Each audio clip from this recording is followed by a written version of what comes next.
at the grocery store are packaged goods reading gluten-free. But what does this really mean? Will it induce weight loss? Will it help regulate digestive systems? Is it better for health overall? These are all common examples of how gluten is viewed in our society. Contrary to these assumptions, unless one has a health condition that requires a gluten-free diet, such as celiac disease, a wheat allergy, or dermatitis herpetiformis, it can actually harm one's health.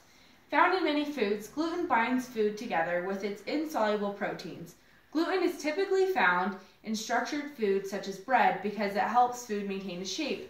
Gluten is simply a protein that, when hydrated and kneaded into dough, develops the viscoelastic characteristic that is critical to development of many foods made with wheat flour, according to Walter. This complicated trait cannot be accomplished by any other cereal flour, therefore making wheat the most ideal grain for bread making. Found from Fellstone. Celiac disease is a lifelong autoimmune enteropathy characterized by complete gluten intolerance. People with this condition malabsorb this protein in their gastrointestinal tract. Though often confused with food intolerance, celiac disease is actually considered food allergy. According to the Celiac Disease Foundation, it is estimated that throughout the world, 1 in every 100 persons is affected by this disease, leaving over 2 million people undiagnosed and at risk for long-term health effects. Symptoms of celiac vary in children and adults.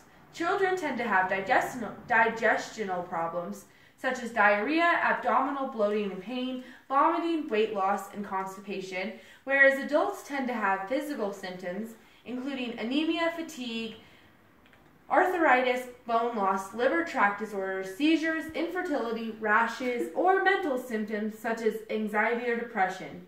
Found from celiac.org. For people suspected of celiac disease, diagnosis typically begins with a blood test that screens for celiac antibodies. If a patient presents with signs or symptoms of celiac but tests negative for it, they may have other gluten-intolerant diseases such as dermatitis herpetiformis, non-celiac gluten sensitivity, or a wheat allergy. Many patients mistakenly misdiagnose themselves. Proper diagnosis is critical to the healing process. Dermatitis herpetiformis is sometimes referred to as the skin version of celiac disease. People with dermatitis herpetiformis usually don't present with the intestinal symptoms of celiac, though, according to Healthline, 80% of all people with DH will have intestinal damage, especially if left untreated. The main signs and symptoms of DH are a skin rash characterized by blisters or bumps typically found on the fingers, knees, elbows, back, scalp, or buttocks, caused when proteins in gluten are attacked by the immunoglobulin A antibody. This reaction forms structures that clog dermal blood vessels that cause the rash, found from Healthline. Non-celiac gluten sensitivity has recently become more discovered and self-reported by people. Because of non-celiac gluten sensitivity's recent attention, there is yet to be an official definition.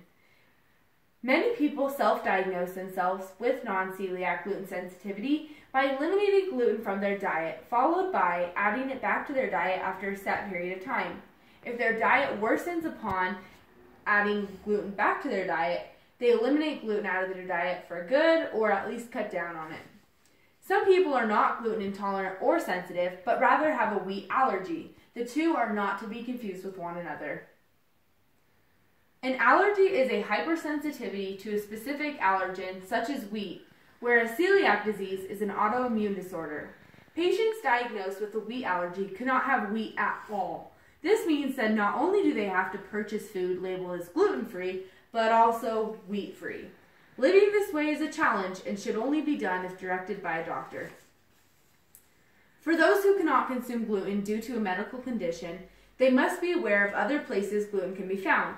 For example, gluten can be found in some medications, beer, broth, malt, ice cream, lunch meat, and even cosmetics, found from The Root of Health. A simple yet complex protein can take a toll on the human race, whether it be an autoimmune disorder, an allergy, or gluten-free marketing, convincing consumers that gluten is harmful.